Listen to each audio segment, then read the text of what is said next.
Hey y'all, it's Sally Loftus with Loftus Partners. I am a few minutes late for our book club, and you'll see that I'm in my car, so someone has blocked to where I can't even get into my driver's seat. So I'm just going to have to sit here until they move their car. So anyways, the world continues. It's all good. Hope you're having a great Friday. I am excited today to talk about, so the Pay Equity Book Club is related to my book, The Pay Equity Guide for Nonprofit Organizations, which is available on Amazon for you to purchase at any time. And today I'm just going to talk a little bit about some of the common questions that I get about pay equity work. And some of these questions are answered in the book. Some of them I get through kind of webinars and workshops that I do as well. And I'm always happy to answer your questions. You can certainly DM me here on Instagram or email me. I'm happy to kind of hop on a call and talk you through this. So here are kind of three questions that I get a lot. One is, how long will pay equity implementation take? So my common answer is, it's going to take longer than you want if you're going to do it well. So kind of a little bit behind that is, one is that people want to kind of do like a pay equity assessment and then do like an immediate fix. And rarely is that the case that you're able to do that, because a lot of times when you do the assessment work, other things pop up and conversations need to happen.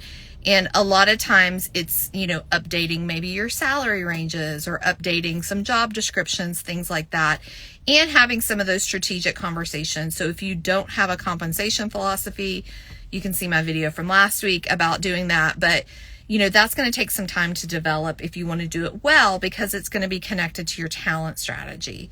So typically I tell people, if you've never done pay equity before, typically it's going to be 12 to 18 months, which I realize is a really long time. And especially if you have, sorry, I got ambulance going behind me.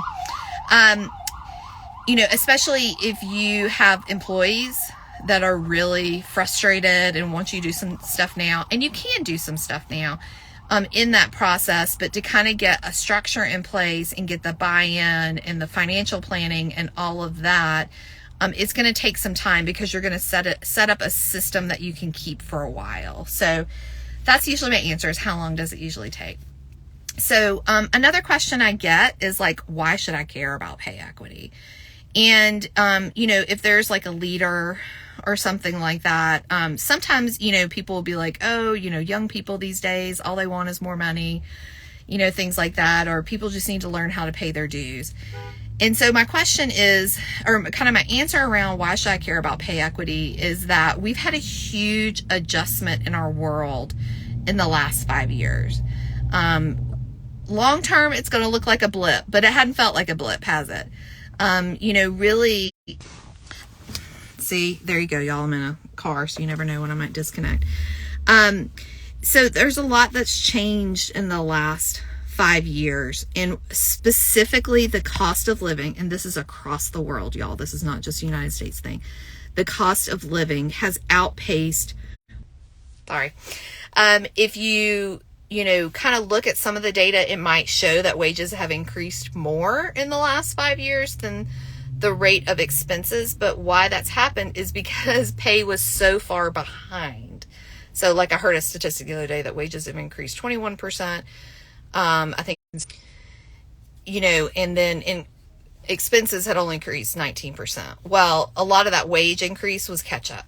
So a lot of people are still behind. So, number one is that if you want to be competitive in the talent market, you're going to have to look at your wages and going to have to look at the equity stuff. And it's not always like, oh, we have these, racist practices, right? Some people will say that. No, it's just really about structural design. And it's about strategy, and it's about really kind of offering a unique value proposition to your employees. So then the third question I get a lot is, how do I figure out, and this is more from people who are looking for jobs, necessarily than organizations, but how do I figure out how much I should be paid? So one day I will actually do a salary benchmarking webinar for you, but here's what I tell you is that I try to have 8 to 10 data points when I'm looking at salary. So let's just say I'm looking at a manager position with an organization. I'm going to look at the job description and look at some of the qualifications. And then I'm going to search that same kind of job on different job platforms, peer organizations. Sometimes you can access reports with that data. So I'm going to try to get at least 8 to 10 of those data points and line them up from least paid to most paid, where like the qualifications line up, like it's really kind of peer-to-peer comparison. And then I'm going to kind of I'm going to calculate an average. And then I'm going to start looking at, I'm going to look at a version of it where the lowest and the highest are pulled out. So we kind of address some of the outliers and then see what that average is. I'm going to look at kind of, for instance, if you have a job that's like you have one data point that's like 75,000 and then all the rest of them are in the 80s, and then you have one that's like 110. Right, I'm probably thinking, 80s is about where this job is going to be. So always encourage you and have that data if you're going in to negotiate, or if you're going in to have discussions, have that data, because a lot of times people will go in and be like, my friend at this organization is making $40,000 more than me, and so you need to raise my pay, and understand where that's coming from. But a lot of people don't come with the data, and they don't come with the research, and they'll just have hearsay. And so it's really difficult for organizations to have conversations with you about that without that data laid out for you. So again, if you don't know how to do that, feel free to DM me. I'm happy to hop on a call and share that with you. So those are kind of some of my 3 questions. There's a lot more questions. I'm happy to do a ask me anything session around pay equity if you want to, or pay transparency. Just, message me and let me know. I'm happy to answer your questions. But I hope this weekend you will purchase the Pay Equity Guide for Nonprofit Organizations. On Amazon, it's $16.99.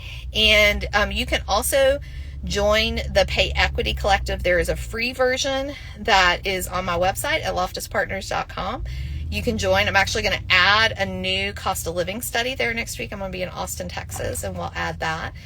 And also there's a paid version where you can pay by the month or by the year, and I'll work with you specifically on this in a group setting where we can kind of learn and build community together, and do this work together. It's a really great way to kind of build a peer network, to build a benchmark salaries against. So I hope you have an amazing weekend.